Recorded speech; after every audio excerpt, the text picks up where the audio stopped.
हरिद्वार में बाबा रामदेव के पतंजलि आश्रम में सन्यासी दीक्षा समारोह का आयोजन हो रहा है। देश भर से अलग अलग प्रांतों और जातियों से चुने गए बच्चे आज बाबा रामदेव की तरह सन्यास की राह पर आगे बढ़ेंगे। नमस्कार, मैं हूं दिबांग और ये है सन्यास दीक्षा समारोह। बाबा रामदेव इसको करवा रहे हैं पतंजलि के योगाश्रम में। हम लोग हैं इस समय हरिद्वार में। उसकी पूरी आप देख रहे हैं पीछे तैयारी चल रही है। ऊपर बिजली भी कड़क रही है। ये जो बिजली कड़क रही है, बारिश पड़ रही है, ये स्वागत हो रहा है या ये विरोध हो रहा है? ये शुभ संकेत है। भगवान आसमान से कहते हैं ना, आशीर्वाद दे रहे हैं। हमारे यहाँ जब आसमान से जब बूंदे पड़ते हैं तो कहते हैं ये भगवान का आशीर्वाद। आकाश से पुष्प वृष्टि करके देवता आशीर्वाद दे रहे हैं कि ये कार्य राष्ट्र के मंगल के लिए, विश्व के मंगल के लिए है। पर ये बताइए कि आप जो कार्य विश्व के मंगल के लिए, राष्ट्र के मंगल के लिए, आप ये सब बोलते हैं, पर आपके जो काम होते हैं वो सब तिरछे होते हैं, टेढ़े होते हैं। आप दीक्षा दे रहे हैं और बहुत सारे लोग महिलाओं को कभी दीक्षा देते नहीं है। आप उसके पीछे भी पड़ गए हैं। क्यों कर रहे हैं आप ऐसा? कुछ ऐसे पोंगापंथी लोग हैं, पाखंडी लोग हैं कि जो कहते हैं बिजली कड़क रही। देखिए, पोंगापंथी बोलते ही जैसे बैकग्राउंड म्यूजिक आ रहा है वैसी बिजली कड़क रही है। तो ये भी तो एक बिजली पड़ रही है ना उनके ऊपर है कि जो ये बोलते रहे कि स्त्री शूद्रो ना धीयता, स्त्री और शूद्रों को नहीं पढ़ाना चाहिए। हमने स्त्रियों को व्याकरण, दर्शन, उपनिषद, वेद, वेदांत, शास्त्र सब पढ़ाए और उसके बाद उनको दीक्षा दे रहे। शूद्रों को, दलितों को, दलित परिवारों से हमारे यहाँ पर बच्चे, वनवासी परिवारों से, वाल्मीकि परिवारों से बच्चे, उनको हमने पहले वेद पढ़ाए। और ये जो एकाधिकार कुछ लोगों ने जमा रखा था कि सन्यास पर केवल पुरुषों का एकाधिकार है और केवल एक वर्ग विशेष का, जाति विशेष का अधिकार है, उसको हमने तोड़ा है। ऐसा मुझको कभी कभी लगता है कि आप राजनीति की तरफ तो नहीं बढ़ रहे हैं। अब तो आप दलित भी लिए, अरे उसमें दलित भी घुसा दिया आपने, पिछड़ा भी घुसा दिया आपने। ये तो ब्राह्मणों का काम है, ये कहा जाता है कि नहीं? ऐसी मान्यता है कि नहीं? यही तो महर्षि दयानंद ने इसी हरिद्वार में पाखंड खंडनी पताका गाड़ी थी। वहां वैदिक मोहन आश्रम अभी भी बना हुआ है कि भाई ये अब पाखंड छोड़ो, ढोंग, आडंबर, अंधविश्वास के ये सारी दीवारें तोड़ो।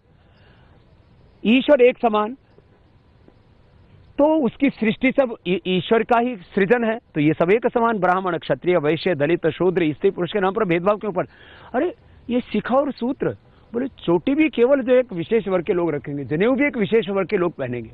हमने ब्राह्मण, क्षत्रिय, वैश्य, दलित सबको जनेऊ करवाया, उपनयन करवाया। देखिए, बहुत सारे लोग जो हैं वो ये कहेंगे कि आप कुल मिलाकर धर्म भ्रष्ट कर रहे हो। आप तो कर रहे हो धर्म को बढ़ाने की बात, ऐसे कहेंगे लोग। आप तो मुझे लगता है जो ऐसा कहेंगे ना कि बाबा जी तो धर्म भ्रष्ट कर रहे हैं, मुझे लगता है वो खुद ही भ्रष्ट होंगे। आपको क्या लगता है कि अगर आप ऐसे करेंगे तो बहुत सारे लोग जो बिल्कुल पक्के ब्राह्मण जिन मानते हैं खुद को, वो तो फिर पतंजलि का सामान कभी नहीं खरीदेंगे? हमारे आचार्य बालकृष्ण जी पक्के ब्राह्मण हैं, ब्राह्मण कुल में पैदा हुए हैं। हमारे यहाँ पर इन बच्चों में जो संन्यास ले रहे हैं, इसमें करीब 25% से ज्यादा संख्या ब्राह्मणों की है।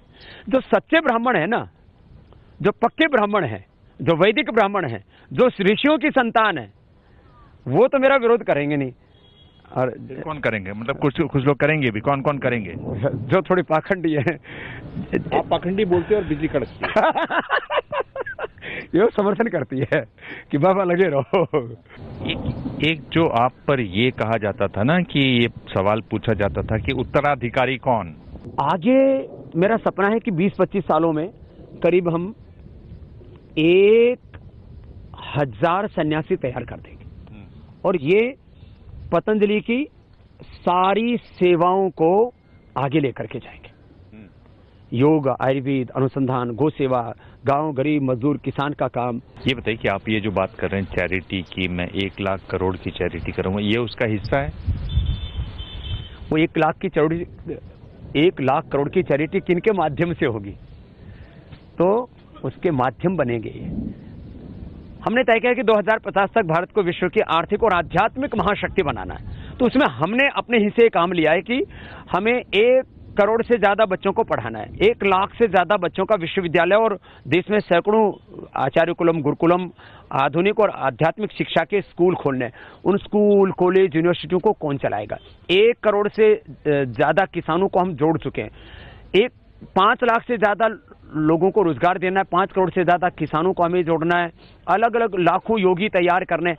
तो इन सब, और इसके लिए करीब 1 लाख करोड़ की हमारी चैरिटी होगी, योग में, एजुकेशन में, हेल्थ में, रिसर्च में, और उस चैरिटी को मूर्त रूप देने का काम, ड्राइव करने का काम हमारे सन्यासी करेंगे, नेतृत्व करेंगे।